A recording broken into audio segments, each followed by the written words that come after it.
নমস্কার বন্ধুরা, মোহনবাগান 2.0 চ্যানেলে সবাইকে স্বাগত জানাই। তো আজকে যে বিষয়টা নিয়ে আলোচনা করব, মোহনবাগান যেহেতু ইন্ডিয়ান ন্যাশনাল টিমের কোনো গুরুত্বপূর্ণ প্লেয়ারই ছাড়ছে না, তাই কাফা নেশনস কাপ 2025-এর আগে ভারতীয় দলের হেড কোচ খালিদ জামিলের কাছে একটা বড় ধরনের চ্যালেঞ্জের মুখোমুখিতে হতে হবে।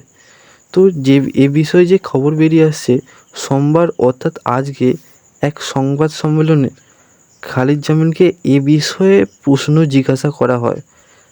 তখন তিনি বলেন যে আমাদের যে খেলোয়াড় আছে তাদের সাথে আমরা মানিয়ে নেব, আমাদের এটাকে চ্যালেঞ্জ হিসাবে গ্রহণ করতে হবে। আমার মনে হয় না কোনো অসুবিধা আছে, আমাদের দলে ভালো খেলোয়াড়ও আছে। আসলে প্র্যাকটিক্যালি দেখতে গেলে চ্যালেঞ্জ তো অনেকটাই হবে, তবে তার যে কনফিডেন্স আছে সেটা টিমের পক্ষে ভালো।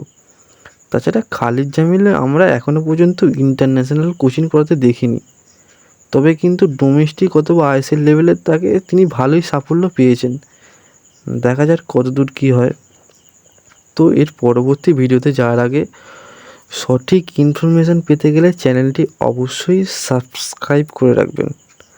তো এর পরবর্তী আপডেট যেটা বেরিয়ে আসছে, আমাদের সকলের মনেই প্রশ্ন যে ভারতীয় টিমে সুনীল ছেত্রীকে কেন নেওয়া হয়নি।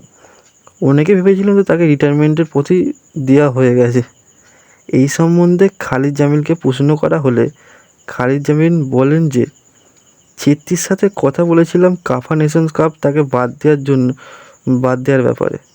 তিনি আরও বলেন যে 41 বছর বয়সেও কোয়ালিটির দিক থেকে সুনীল ছেত্রীর মতো ভারতের বা দেশের কেউই এমন প্লেয়ার নেই। তাই তিনি যতদিন খেলতে যান ততদিনই এই ভারতীয় শিবিরে খেলবেন। তো খালিদ জামিল আরও স্পষ্টভাবে জানান যে অক্টোবরে অনুষ্ঠিত গুরুত্বপূর্ণ এশিয়া কাপ বাছাইয়ের ম্যাচগুলির জন্য এই কাফা নেশন কাপ শুধু একটা টুর্নামেন্ট মাত্র। তাই সেই কথা মাথায় রেখে সুনীল ছেত্রী 9ই অক্টোবর দেশের বাইরে সিঙ্গাপুরের বিরুদ্ধে এবং 14ই অক্টোবর দেশের মধ্যে সিঙ্গাপুরের বিরুদ্ধে খেলার জন্য জাতীয় শিবিরে যোগ দেবেন। তো এটা ভারতীয় ফুটবল ফ্যানেদের জন্য একটা বড় ধরনের খবরই বলা যেতে পারে। তো আজকে এতটুকুই।